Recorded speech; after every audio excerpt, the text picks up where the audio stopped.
السلام عليكم ورحمة الله تعالى وبركاته. سو دوادا صاحبيال حرجينا إن عافماد قبتين دمانتين با كسو دوادا تحانيهيني صلاة بايدابتي مقالكينا مانتا حدوغلو وداقي دونا مانكاغا كاشو وليغا حسوسنا وحكاستا قد آميسانتاي أو إن آدكو قوليسانيسو أما آدكو قول داريسانيس أرنون لابا غوربا صح آياتهاي كوا إلاليو صلاة وحا أي سوبيان شقوين آد وفضود وانا إنay si joogta ugu qanciyaan maskaxdooda in ay sahal tahay fududahay gudashada salaadaha si kasta ay ugu adag yihiin duruufaha iyo waqtiga.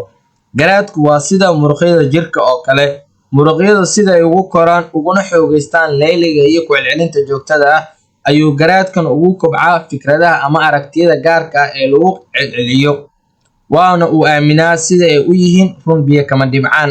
Tusaale, waxa aad seexatay waqti dambe maskaxdaada waxaa ku soo dhacay boqolaal qiil oo ku diiday u kicidda salaada subax. Dhanka kale, haddii aad seexato isla waqtigan lagaana doonayo in aad hore u kacdo oo aad u aado gegida diyaaradaha ama aad ka qayb galayso wareysi lagugu siinayo shaqo cusub, waxaa kugu soo qulqulayo boqolaal sababood oo kugu dhiirigelinaya inaad hore u toosto. Aminta aad seexatay iyo waqtiga aad kacday waa isku mid, laakiin waxaa kala duwan fikradaha oo marna kuu helinayo marna kaa helinayo. weligaa ma isweydiisay sababtu waxa ay tahay garaadka ayaa kugu raadinayo qiil kasta oo maangal ah kaasoo kugu garab galayo fikradaha aad ku dhex beeratay. sidaas ayuu u shaqeeyaa garaadku. xitaa fikraddu haddii ay tahay mid qaldan ama aan ahayn mid maangal ah oo wax lagu qanci karo, ka hor inta aadan seexan haddii aad u sheegto garaadkaagu in aad u kici karin salaada subax waayo aad ayaa u daalan tahay aragtida qaldan, waxa uu kugu taageeri doonaa sabab kasta oo xoojinaysa fikradan.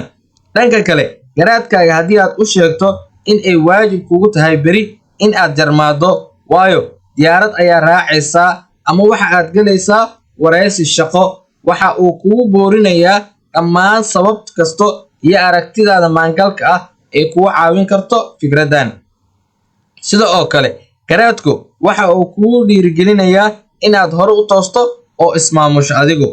maadaama uu garaadku sidaas yahay, innagu maxaa aynu u adeegsan weynay si uu inagu kaalmeeyo salaadaha halkii aynu u adeegsan lahayn ee kaga dhigan lahayn shay ay kaga abuurino qiilal iyo marmarsiyaal aynu kaga wareegano salaadaha. loolanka joogtada ah ee u dhexeeya nafta iyo ka tegidda salaaduhu waxa uu dhaliyaa xaalado nafsi ah, isyasid, isliidid.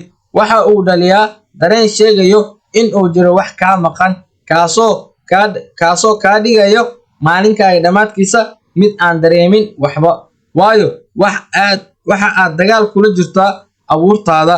dhanka kale, badi kuwa tukada midkood maalinka uu tukado jamaacada salaada subax ama uu u tukado 5 salaadood waxa uu dareemaa liibaan, ladnaan iyo farxad dhammaystiran.